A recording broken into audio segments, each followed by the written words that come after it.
Bagaimana perasaan setelah 10 hari berada di langit ketujuh? Bahagia sekali, senang. Bertemu dengan Allah dalam satu hari 70 kali, saudara-saudara.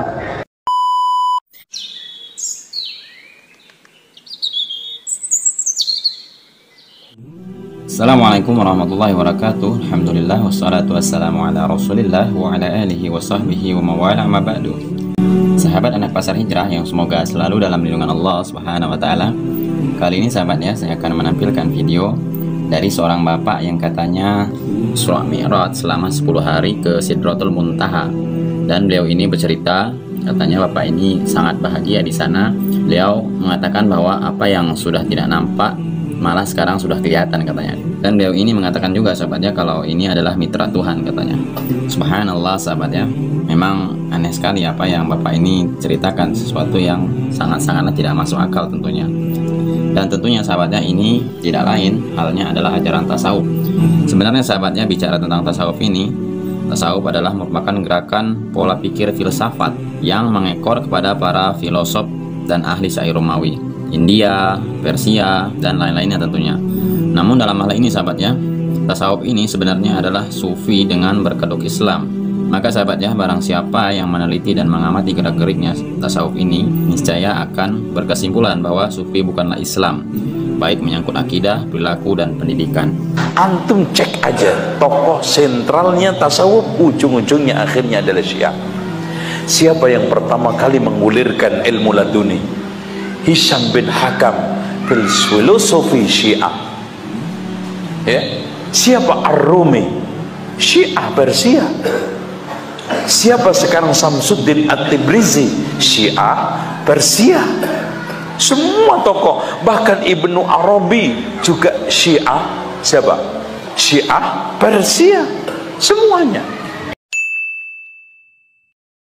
Mengenai sahabatnya apa yang diucapkan oleh bapak ini, sebenarnya bapak ini terinspirasi dengan apa yang diucapkan oleh Habib Rehan Al-Qadri ini. Yang mana sahabatnya Habib Rehan Al-Qadri ini menceritakan bahwa ada seorang Habib katanya pernah Isra Mi'raj bertemu Allah subhanahu wa ta'ala selama 70 kali dalam sehari. Sayyidul Imam Faqih Muqaddam di dalam manaqib sejarah hidup beliau diceritakan bahwa Al-Imam Faqih Muqaddam adalah orang-orang yang besar. Beliau adalah orang-orang yang hebat. Bahkan diceritakan beliau pernah mi'raj, saudara-saudara, bertemu dengan Allah dalam satu hari 70 kali, saudara-saudara. Bertemu dengan Allah dalam satu hari 70 kali, saudara-saudara. Memang sahabatnya ajaran-ajaran tasawuf ini sangatlah membingungkan dan jauh sekali dari pemahaman-pemahaman para sahabat dulu. Dan mereka banyak sekali mengambil pola pikir filsafat klasik. Dan mereka jarang sekali mengikuti petunjuk dalil Al-Quran dan Sunnah. Coba kita simak saja bagaimana bapak ini bercerita bahwa beliau ini telah 10 hari berdiam di Sidratul Muntaha katanya. Kita simak videonya. Alhamdulillah abang kita, koordinator Presidium Kahmi Aceh, baru saja menyelesaikan perjalanan Mi'raj ke Sidratul Muntaha. Baru saja landing sore ini. Ini alat tempurnya sedang disiapkan, dibereskan. Bagaimana perasaan setelah 10 hari berada di langit ketujuh? Bahagia sekali, senang. Hal-hal yang tadinya tidak nampak sekarang sudah kelihatan, dan ini memang semacam mitra Tuhan. Ada saran-saran untuk teman-teman yang mungkin belum pernah merasakan pengalaman menempuh perjalanan rohani seperti ini? Ya, ini memang disarankan bagi mereka yang suka tantangan, yang suka perubahan, memang harus datang ke sini dan mencoba. Tapi bagi mereka yang takut perubahan, yang takut terhadap tantangan, sebaiknya tinggal di rumah saja. Mengenai ajaran tasawuf atau sufi ini sahabatnya, memang penyebarannya itu sangatlah meluas di negeri muslim tentunya. Sebenarnya sahabat ya, tidak diketahui secara pasti siapa yang memulai atau menggagaskan pertama kali. Seperti apa yang dikatakan oleh Syekhul Islam Ibnu Taimiyah rahimahullah, yang mana Syekhul Islam Ibnu Taimiyah berkata, nama sufi memang belum ada pada 3 kurun pertama umat Islam. Istilah ini baru muncul setelah itu. Ini sahabatnya saya ambil dari kitab Majmu' Al-Fatawa halaman 11. Dan ini juga sahabat ya, ajaran-ajaran tasawuf ini selain memang tidak ada di zaman Rasulullah SAW dan belum diketahui kapan munculnya, Imam Syafi'i rahimahullah itu sangat-sangatlah mencela ajaran tasawuf atau sufi ini, yang mana Imam Syafi'i rahimahullah pernah berkata di dalam kitab Manaqib Asy-Syafi'i jilid 1 halaman 173, yang mana Imam Syafi'i rahimahullah berkata, aku tinggalkan di negeri Irak sesuatu yang diada-adakan oleh kaum zindik yang mereka disebut dengan takbir. Dengan itu mereka melalaikan orang-orang dengan Al-Quran.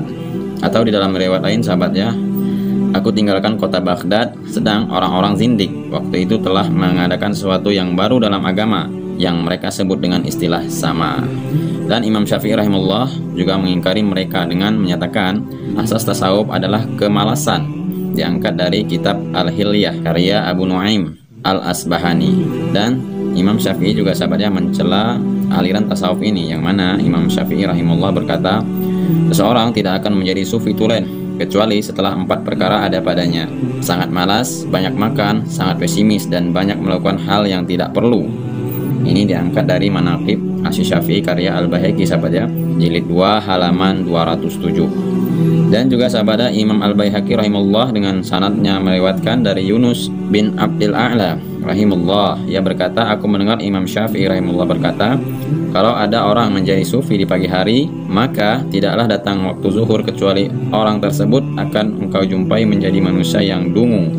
Ini diangkat dari kitab Manaqib Syafi'i sahabatnya karya Imam Al-Baihaqi jilid 2 halaman 207. Dari perkataan Imam Syafi'i ini saja sahabatnya sudah jelas bahwa aliran-aliran sufi atau tasawuf ini memang sangat-sangatlah menyimpang, dan bahkan Imam Syafi'i rahimahullah mencela apa yang dilakukan oleh Imam Syafi'i.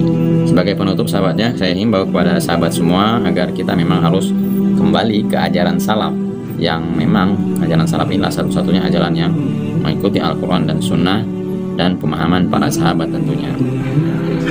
Ahlussunnah wal Jamaah senantiasa hanya fanatik kepada Allah dan Rasulnya. Ahlussunnah wal Jamaah tidak pernah mendahulukan pendapat siapapun di atas pendapat Allah dan Rasulnya. Ahlussunnah wal Jamaah dalam perselisihan mengembalikan semuanya kepada Allah dan Rasulnya.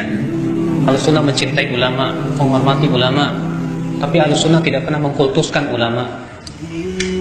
Ahlussunnah wal Jamaah ya mengikuti metode para nabi dan rasul dalam berdakwah, itu mengajak manusia untuk mentauhidkan Allah, menjauhkan kesyirikan, dan supaya berakhlakul karimah, karena itu adalah merupakan dakwah para nabi.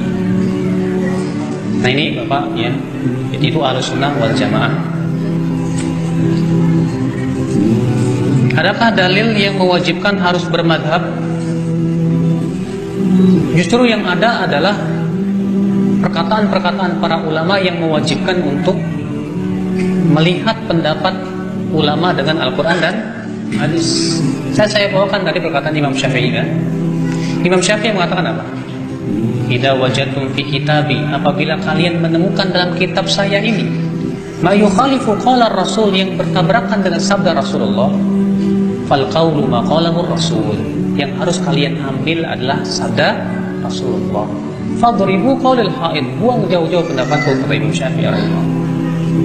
Jadi Imam Syafi'i mengajarkan murid-muridnya fanatikitahnya kepada Allah dan Rasulnya. Kalau ternyata pendapat Imam Syafi'i, beliau sendiri mengatakan jangan pernah ikuti pendapatku kalau bertabrakan dengan sabda Rasulullah sallallahu alaihi wasallam. Maka dari itulah Bapak sekalian, ya, sudah saya sebutkan dari tadi, Imam Syafi'i muridnya Imam Malik. Tapi Imam Syafi'i tidak taklid buta kepada Imam Malik dan tidak fanatik kepada Imam Malik. Kalaulah bermadhab itu harusnya Imam Syafi'i tidak boleh bikin madhab baru. Harusnya Imam Syafi'i hanya memilih salah satu dari 2 madhab saja. Kalau nggak madhab Maliki, madhab apa? Hanafi. Karena waktu Imam Syafi'i hidup ada 2 madhab, madhab Maliki dan madhab apa? Hanafi. Kalau bermadhab wajib, harusnya Imam Syafi'i tidak boleh mendirikan madhab baru. Harusnya memilih salah satu dari 2 itu. Imam Ahmad pun tidak boleh keluar dari 3 madhab, karena Imam Ahmad hidup ada 3 madhab. Madhab Syafi'i, siapa lagi? Hanafi dan Maliki. Semua ini menunjukkan Pak saksi yang sangat agung bahwa para ulama itu tidak pernah Pak, mewajibkan harus mengikuti seseorang kecuali Allah dan Rasul. Sebagai penutup, saya akhiri wabillahi taufiq wal hidayah. Assalamualaikum warahmatullahi wabarakatuh.